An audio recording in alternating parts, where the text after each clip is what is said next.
great to check in with our guy, Adam Schefter. Good morning, Adam. It is so good to see you on the stream. If you are streaming Jen, Gabe, and Chewy on our Twitter account or on YouTube, you can see Adam's lovely face this morning. How you doing out there, big guy? Hello there, everybody. Nice to be with you video-wise as well as audio-wise. Joshy just did a celebration dance in the production room. And it worked? It is when technology works. Yes, sometimes around here it's quite a win. Well, we had a win today. That's a good thing, right? Unlike the Packers on Monday night. Oh, God, right away, Adam, man. I was going to work into it. I was going to ask about Jonathan Taylor and what the hell happened there because I thought those two sides were never speaking together. Turns out they're going to work. So let's talk about that for a minute. How in the world did those two sides figure out a way to not only coexist but continue their relationship for the foreseeable future? You know, it's probably not as surprising as you'd think. This happens, I think, semi-regularly. You hear a athlete say, I want to be traded, I don't want to be there, and oftentimes it does happen, but probably just as often, over time, sometimes relationships or feelings die down, and usually money can solve things. And Jonathan Taylor's goal here all along was to get paid. And so at one point, he didn't like the way the Colts were handling their business. He spoke out. Colts didn't like what he was doing. They really never spoke out, but there were trade talks, and if something had come along, they might have moved him, but nothing ever came along. So really, he was more valuable to them, and they were more valuable to him. There was more value for the other side with each other than there was anywhere else. And so I think calmer heads, cooler heads prevailed, and they began to open contract talks and made enough progress that Jonathan Taylor felt good enough to coming back to practice last week. And when he came back to practice last week, he knew that there was a real possibility that this deal was going to get done before he was activated and brought onto the roster, and it's exactly what happened. They figured out a deal that really they should have figured out all along. It should not have been that hard. They should not have had to go through everything that they did to get to a 3-year, $42 million contract that included $26.5 million guaranteed. Adam, do you think Brian Gutekunst made a mistake by not bringing in or actually sprinkling a couple veterans on the offensive side of the ball, not so much to play, but help these guys with their development? Because it just, to me, over the last couple of weeks, the youth is really shining through. And, I mean, I'm just speaking of my career. I had guys like Eddie West and Jackie Harris back in the day when I was young to guide me along and help me. You think ultimately he's starting to regret that a little bit now? You know, here's the thing. I don't know if he is, but they had an unbelievable opportunity. We were talking the audio. You were playing the audio of me coming on and saying it was shaping up as a 2-team division race. And they had a chance 2 weeks ago. They're playing the Lions at home, and then they go on the road to win at the Raiders. And you think, okay, they're going to win, find a way to win at least one of these. Best case is 2, worst case is none. And it was the worst case. And not only did they not win the game, but they didn't look particularly effective. And during that time, David Bakhtiari obviously going to go on IR and be out for the year. I think that was a huge blow to the offensive line, which got overwhelmed against Detroit and didn't respond much better the other night. Max Crosby, to me, as I watched him the other night, honestly, I thought to myself, I feel like he's playing himself into the Pro Football Hall of Fame tonight. That's how I felt. To have that kind of game in that type of setting and be that dominant and that much of a game wrecker, you put yourself into the Hall of Fame conversation. I know that may be premature and he's got to play his career, but that is the level at which he played. And so I don't know that a veteran that Luke Musgrave could have learned from, or a veteran that Christian Watson could have learned from, or anything like that could have helped. I don't know. But they had some things go wrong. I don't think it would have hurt of any, Chewy. I don't think that would have been an issue if they had had some veterans. I just don't know how much of a difference it would have made. Do you think it's a lot harder now to try to have a team that is as young as the Packers are on offense? Again, their top two they have one skill position player who's not on a rookie contract. That's Aaron Jones, and he's been out. But with the way that practice and a lot of the off-season stuff is limited in the CBA versus back when, Chewy sometimes had 3 days back in the 90s, is it harder because of the lack of contact these coaches can have with these players to develop a team that's that young and inexperienced? Well, that's certainly a disadvantage, and these guys don't get as much work. But, listen, I'm not excusing it for that. I'm not giving them a pass because they're young. I'm not doing it. Like, I've seen enough teams over time come in there, they're young, but they're off to this great start and they're playing well. Like, we've seen teams that they say, oh, they're too young to win, reel off great success. Like the Oklahoma City Thunder in basketball. Oh, they're really young, but they did great. Like, it happens in sports. So it works against them, but they're also talented. They're young and talented. It's not like they're bereft of talent. And so they just haven't played well the last 2 weeks, and it's worked out against them. And yeah, we could blame it on youth, and sure, that plays a part, but I'm not going to chalk it all up to that excuse. You know what? By the way, the Colts are one of the youngest teams in the league. They look pretty good. The Rams are one of the youngest teams in the league, which is a distinction and a title that we don't normally associate or haven't associated with the Rams, and they've looked pretty good. So, the bottom line is play good football. It doesn't matter whether you're 25.1 years of age per average or 28.1. Play better. Adam, some of the questions we've been talking about this morning are about Matt LaFleur and his ability to coach a team like this. Obviously, having Aaron Rodgers is something that erases a lot of warts. And I feel like maybe this young team is affecting his ability to go to his entire play sheet. What do you see when you're watching, some of the plays that they're trotting out there, the inability to connect downfield, not having an adequate run game, some of that because Aaron Jones isn't there? What are you seeing when you watch this offense?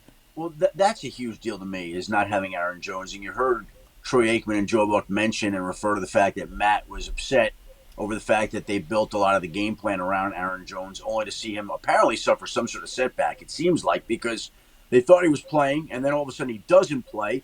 And so all these plays that they've been practicing and the plays that they put into the playbook were geared around him being there, and he wasn't there. So now you're running a different type of attack, and it's not ideal to have a situation go like that. And you bring up the youth again, and I listen, I think it's fair that Jordan Love is young and doesn't have a lot of experience playing quarterback. That's absolutely fair, right? And it takes time to learn that position. Like Christian Watson was young last year. He made a lot of plays last year that I remember, and he was younger last year than he is this year. So I'm not buying it across the board. Yes, for Jordan Love, I will. That is the most important position in all of sports. But C.J. Stroud is young this year. He's playing very well. I've seen young rookie quarterbacks come in and play well. So it just depends. I think that they've missed Aaron Jones. That's been a problem the last couple of weeks, really since the opener. And they just have not played great football. They miss Bakhtiari. They miss Aaron Jones. Jordan Love does need a little bit more experience. And there we are. Adam, this is a copycat league. Is San Francisco the model now? I mean, I would say Kansas City, but God only makes so many Patrick Mahomes. Is San Francisco the model that everyone wants to follow? Well, you know what's amazing to me about San Francisco, Chewy, is this.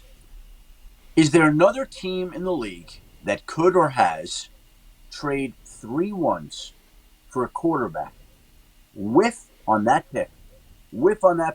And how many times do we hear people say, oh, if you don't hit here, you're going to set back the organization for years? Well, They traded the picks. They drafted Trey Lance. They missed on the pick.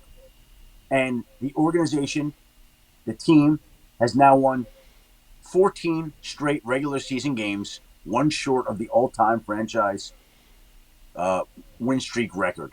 So if they win Sunday in Cleveland, which is going to be a tough game, they will tie that great 49ers team from 87, 88, 89 for 15 straight regular season wins. And I think there were a couple of things that obviously worked to this organization's advantage. Number one, they hit on Brock Purdy. And it's funny, I don't study X's and O's. I don't pretend to study X's and O's. I don't know as much about you do, X's and O's, Chewy. But there are certain things that I can see from having watched the sport and covered the sport for 34 years. And I remember watching Brock Purdy in the preseason last summer, and I didn't see him play in college. And I remember calling the 49ers and saying to a couple of those people, I go, wow, that guy passed the eye test. He popped to me. That's what I told him. This guy's popping.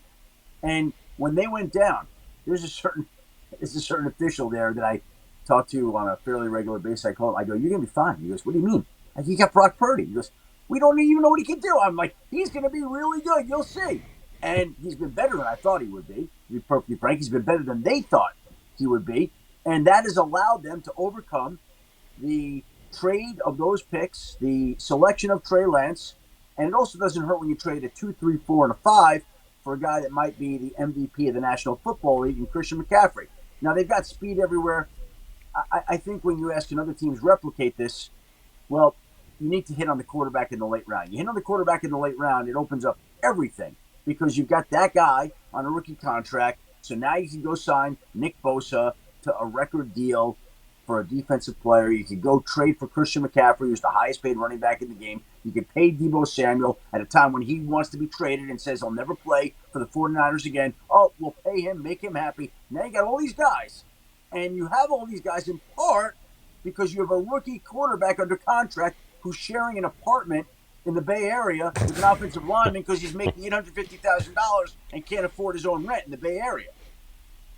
Is he the next Tom Brady? That's a different conversation for a different time. That's a little premature. Well, the rent or Brady? Which is a different conversation for a different time. Both, Adam, both. Because Chewy, I should let you know this. Chewy tried to declare Kyle Allen when Kyle Allen had like 2 good games a handful of years ago, Schefty, as the next Tom Brady. That was premature. It takes a little time. And even me, who has been a big Brock Purdy fan since watching him in the preseason of 2022, I mean, to say he's Tom Brady, wow. Like, that's crazy. He's just perfect for that system, though. Like, he's operating and doing exactly what he should do. He doesn't make mistakes. You know, I said to Kyle Shanahan a couple weeks ago, I said to him, he was driving home from work, I said, your quarterback hasn't looked sharp the last 2 games. They played the Giants. He was off, and he was off the next week with whoever they played. Maybe it was Arizona. Oh, no, it was somebody else. And he goes, yeah. He goes, I've noticed that. He's looked much sharper in practice this week. Watch. Well, we watched him the last 2 weeks against Arizona and Dallas. Mm-hmm. He can't be any sharper than that guy's been. Adam, let's talk about me for a minute. I'm very uncomfortable because in your conversation right there, you mentioned that you think that Christian McCaffrey could be the NFL MVP. And I was very adamant on this show a few weeks ago that there will never be another running back to win the NFL MVP because whatever a running back does, it will be overshadowed by whatever a quarterback does. Not necessarily their quarterback, but a quarterback. And I have heard people putting Brock Purdy in the NFL MVP conversation. Am I way wrong on this? I'm way wrong on that there will never be another running back to win the NFL MVP? Well, yeah, right. We did talk about that, and I said that there would be a running back that would win the MVP. I don't know when it'll be, whether it'll be this year, 10 years, 20 years. But there's going to be a year, and maybe it will be this one. There's going to be a year when a running back plays so exceptionally well and a quarterback doesn't stand out that he's going to win. It's going to happen at some point in time. There's a chance it's going to happen this year. Now, as you mentioned, Jen, Purdy's name creeps up into the MVP conversation, in part because when you look around the league, who would be the MVP right now? Who else stands out? What other quarterback? Maybe Tua. Maybe, Mahomes, is going to be there in the end because he's Mahomes. Jalen Hurts hasn't played at that level just yet. Maybe he will, but he hasn't yet. And so who are the best teams? Well, the 2 unbeaten teams are Philly and San Francisco. So your mind starts to go there. And the AFC top teams right now, Kansas City, Miami, Buffalo.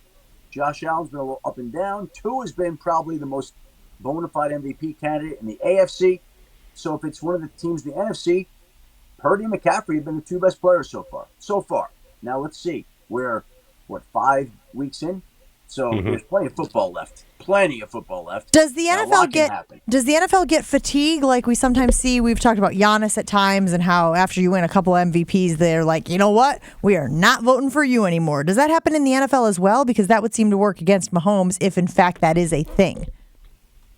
No, I don't think so. I think that if a guy is good enough and his play warrants it, he's going to win. I don't think the fatigue factor enters into the NFL MVP voting, but We'll find out here in a few months ahead. What a concept, right, guys? What a concept that the guy who plays the best and represents his team the best production-wise should win the MVP. Yeah, we're sick of concept, him. but It's that's somebody how it else's works. turn. It's somebody else. That's always my favorite in the NBA. It's somebody else's turn to win the MVP. What? Yeah, what does is this, that the mean? water fountain? What are we, breaking from school and we got the water fountain? No, your 10 seconds is up. I'm so sorry. Hope you got enough water.